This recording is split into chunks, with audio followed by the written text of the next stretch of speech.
Kita urai pertumbuhannya di rata-rata. Kalau itu per tahun, Soeharto 24%, Habibie 46%, Gus Dur 6%, Megawati 18%, SBY 20,4%, Jokowi 1,5%. Sekali lagi, hanya 1,5%. Kita tidak usah teruskan rapor tadi karena nggak enak sama yang masih jabat dan pejabat teras lainnya. Kita diskusikan ke depan saja.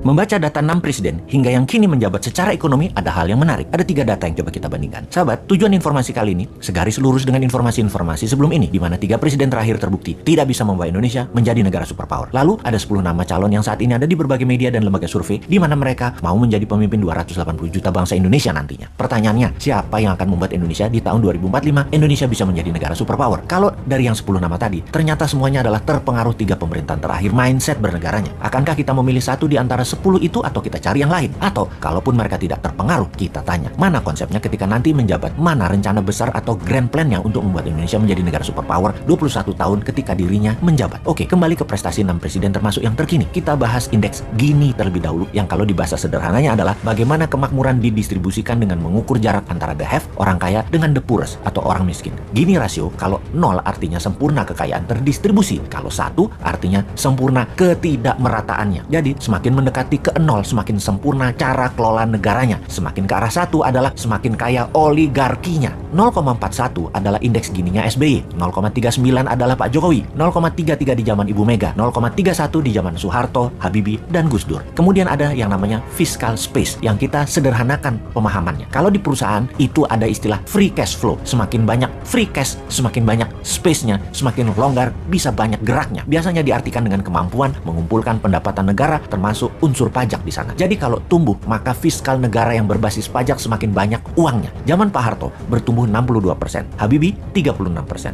Gus Dur 45%, Megawati 34%, SBY 285%, dan Pak Jokowi 6%. Dan tidak ketinggalan pendapatan per kapita, di mana rata-rata pendapatan setiap individu untuk hidup 1 tahun itu adalah pendapatan per kapita atau dikenal dengan istilah GDP per kapita. Pak Harto selama 31 tahun tumbuh 767%, Habibie dalam 1 tahun menjabat tumbuh 45%, Gus Dur 2 tahun menjabat 12%, Megawati 3 tahun menjabat 54%, SBY 10 tahun 204%, dan Jokowi 7 tahun 11%. Kita urai pertumbuhannya di rata-rata. Kalau itu per tahun, Soeharto 24%, Habibie 45%, Gus Dur 6%, Megawati 18%, SBY 20,4%, Jokowi 1,5%. Sekali lagi, hanya 1,5%. Kita tidak usah teruskan rapor tadi karena nggak enak sama yang masih jabat dan pejabat teras lainnya. Kita diskusikan ke depan saja. Bagaimana membuat Indonesia GDP per kapitanya dari 3.900-an sekarang menjadi 10.000 dalam 5 tahun di tahun 2029. Bagaimana pendapatan per kapita menjadi $20.000 per kapita di tahun 2035 dan menjadi $40.000 per kapita di tahun 2045. Kita tanya ke incumbent, kayaknya 3 tahun lagi hanya bisa naikin hutang dari 6.500 triliun ke 10.000 triliun. Itu sebuah kepastian. Kalau kita tanya ke 10 calon yang nanti di tahun 2024, kayaknya belum ada yang mikirin karena otaknya saat ini adalah hanya bagaimana menjadi terkenal dan disukai publik. Ketika menjabat, kumaha engke wae lah, rakyat tengarti. Pastinya ketika menjabat nanti, ya dalam 5 tahun, otopilot aja pemerintahannya dan kelolaan bernegaranya. Keputusannya tetap populis. Populis di mata rakyat dan populis di mata Tiongkok. Kalau New Mind, jelas. Printing money, bunga deposito 0%, kelolaan selat dan perairan internasional di wilayah Indonesia, 100% untuk keuntungan Indonesia, seluruh sumber daya alam mineral sampai hasil akhir, 100% diproduksi lokal, sehingga kita pun memiliki bursa barang jadi, spot dan future price-nya yang menentukan Indonesia untuk mineral tersebut. Pastinya, 10 juta putra-putri terbaik berguru ke seluruh dunia dan semuanya telah selesai wajib militer. Mereka lah yang akan membangun dan mengelola